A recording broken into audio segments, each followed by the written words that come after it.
Bueno, yo quisiera estructurar mi argumento en virtud de dos silogismos interconectados que Gloria va a tener que responder si quiere dar una respuesta sustantiva a la cuestión.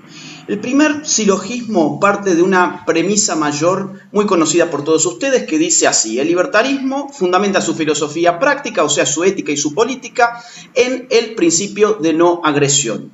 Premisa menor: matar a un ser humano inocente violenta el principio de no agresión. Por lo tanto, conclusión de este primer silogismo, el libertarismo no admite la matanza de seres humanos inocentes. ¿De dónde saco esto del principio de no agresión? Bueno, todos lo saben, de la literatura más importante que ha dado el movimiento libertario y sus intelectuales, empezando por Rothbard, por ejemplo, que la primera vez que cita la cuestión del principio de no agresión es en el año 1963, en su ensayo titulado La guerra, la paz y el Estado. Allí establece claramente que el axioma fundamental del liberalismo, en resumen, es que no se puede emplear la violencia contra un no agresor. Esto lo dice textualmente allí, esto lo va a repetir después en el Manifiesto Libertario de 1974, en su capítulo 2, titulado El Credo Libertario, y también va a aparecer en el prefacio de 1982 de La Ética de la Libertad. Respecto de Ayn Rand, que yo sé que Gloria es más bien randiana, bueno, Ayn Rand, toda su ética la estructura en función del principio de no agresión. Esto está clarísimo, por ejemplo, en el capítulo 1 de La Virtud del Egoísmo,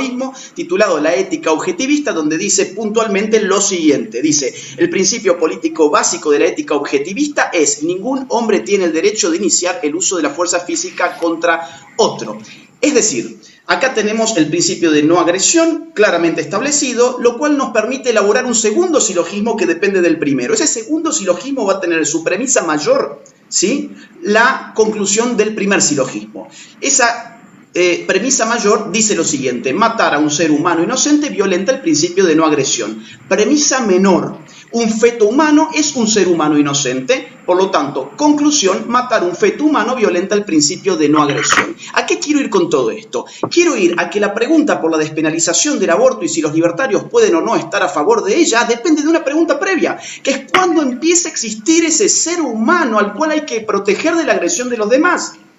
Es decir, si vamos a hablar del principio de no agresión como estructurante axiológico de la filosofía ética y política del libertarismo, necesitamos especificar en qué momento empieza a existir ese ser humano inocente al cual se refieren. Yo voy a intentar mostrarlo y defender la idea de que empieza desde la fecundación, con arreglo a la biología, a la genética, a la metafísica, y al final voy a hablar un poquito también de biopolítica. Empiezo por la biología.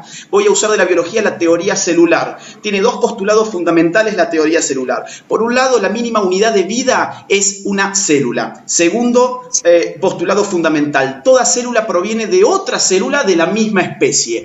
Por lo tanto, si esto es así, conforme la teoría celular, la primera célula embrionaria está viva y es parte de la especie humana.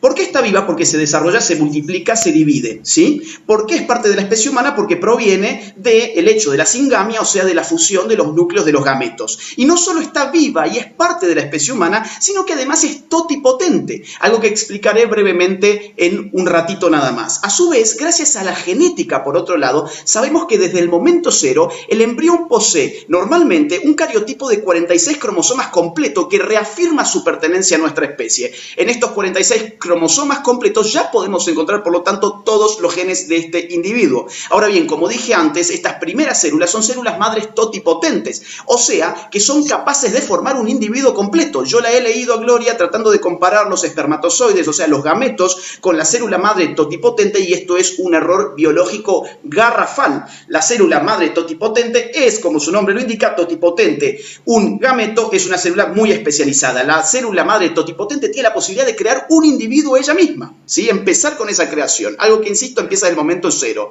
Entonces, la información genómica, además de este nuevo individuo, es diferente a la que presentan los cromosomas de sus progenitores, y sus cromosomas son de un individuo humano que además ya podemos saber que es extremadamente joven si se miden, por ejemplo, que los telómeros de su ADN son muy largos, lo cual indica que es muy joven. Lo que nos individúa en efecto, conforme la ciencia más moderna, es nuestra información genética. No hay fundamento entonces para decir que la condición de ser humano se adquiere gradualmente, porque desde el momento cero la pertenencia humana a la especie ya está presente biológica y genéticamente. Y esto, trasladado al lenguaje de la metafísica, podría llevarnos a afirmar lo siguiente, que el desarrollo de una potencia presupone la esencia de la cual se desarrolla. Es decir, que eso que se desarrolla como ser humano, si se desarrolla como ser humano desde el momento uno, tiene que tener entonces la esencia de ese ser humano. En acto primero, a ver, sus potencias de ser humano ya están en acto primero, como lo explicó muy bien Zanotti y otros filósofos que han seguido la tradición aristotélica, que es la misma que han seguido Ayn Rand, ¿sí? Entonces, como lo explicó además el padre de la genética moderna, Lejeune,